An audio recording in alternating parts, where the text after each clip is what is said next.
I'm having a hard time like figuring out how much painting is the right amount, but then to still get all of the other parts done. So like I go on these binges of painting where I'll paint like every day for a few weeks or something, but then I look around and I haven't posted anything on social media. I haven't written into my newsletter. I haven't done any of these things. And I know we always talk about like the most crucial part is like if we're not painting, we're not doing our job, right? Like that's the essence of what we're doing or whatever creative Right. Yeah. you are. And so I guess my question is like, do you have a ratio that you would recommend or I just feel like there could be unlimited amounts of time I could spend on Instagram or learning Pinterest, different things, or, contacting galleries or doing all sorts of other things. But then my mind kind of shifts into that place. It becomes difficult to then focus on the art.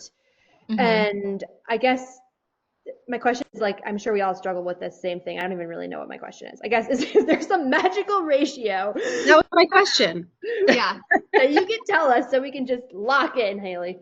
Yeah. So I'm going to say first initial thought is there's kind of two types of, well, this is like really basic. There's more than this, but like kind of two types of people I feel like and how they work with their art. And I feel like I'm in the bucket of when I paint, I need like a full day or at least like a half a day for painting and then like a full day or a half a day for business. I'm not good at like painting a little and then doing this and then doing that. And then I have some people that even that switch doesn't work for them. Like my friend Meg Indy, who I'm sure a lot of you are aware of, she'll like go on a full blown painting binge for like 2 months and then spend like the whole year like marketing it and talking about it. And if you actually go through and look through her social media, you can see these waves of like she's been doing the magnolia flowers for a really long time. And she kind of had like a series before that. And that just works for her. She's like, I'm super, super inspired. And then I like pause. And then I'm super, super inspired by like all the marketing aspects and like she still paints, but it's kind of like structured like that. So I think what I would say is if you feel really confident in your style, you know what you're doing, you're already in galleries, I think you could probably spend more of the time on the business tasks. I still want you to paint a lot because that's how you're going to make your money. Like I would say it'd be 50-50. But I think if you're newer, and I put myself in this category too. Like sometimes I'm like, if you're in a category and you're like, I don't know what to paint right now, or I don't feel like I've found my thing, or I'm still interested in a lot of different things. You need to be painting more because that's the only way you're going to find it. And when I say painting, drawing, whatever your medium is, because I feel like I did a 30-day creative challenge and that's how I came up with my ideas for the reading girls, which were totally random.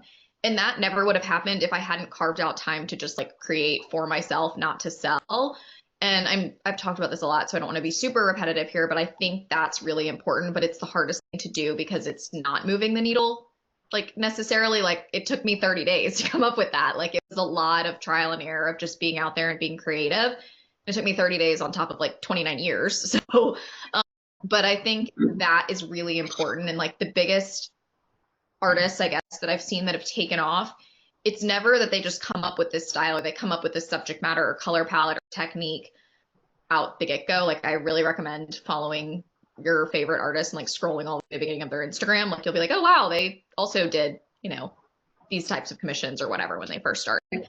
And so I think you have to carve out that time. So I think you always should be spending at least half your time painting, but I think I don't want to say the newer you are, but the more more like you're in a phase where you're kind of like stuck or you don't really know what to focus on, the more you need to be painting. Because I also find the more I create, the less I actually have to spend time on marketing. Like I'll just give the example, like for the reading girls, it was so easy to market them because I was painting so much and just filming and taking pictures as I was painting that the actual marketing, it was like, I know what I'm marketing and I have so much content from actually doing it.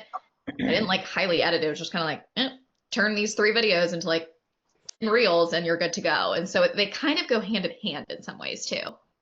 Yeah. Does that help or at least get us started?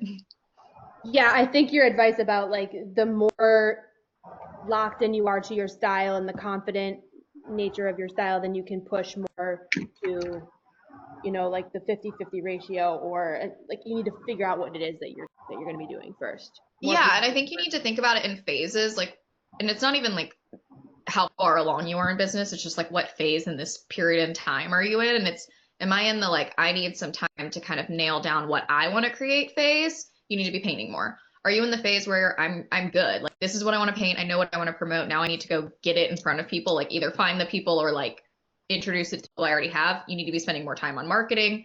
Or are you in the phase where like, I have an audience, I have the thing I like, and maybe I need to figure out how to broaden that even more, and I need to reach out to galleries or, you know, work with designers to be able to raise my prices. Like, these are kind of the different stages, I think, and like the time you spend on different things depends on like where you are in that phase of your business. And like, I feel like you switch between them. Like, there's different times when you feel like you're in one and then the other. Right.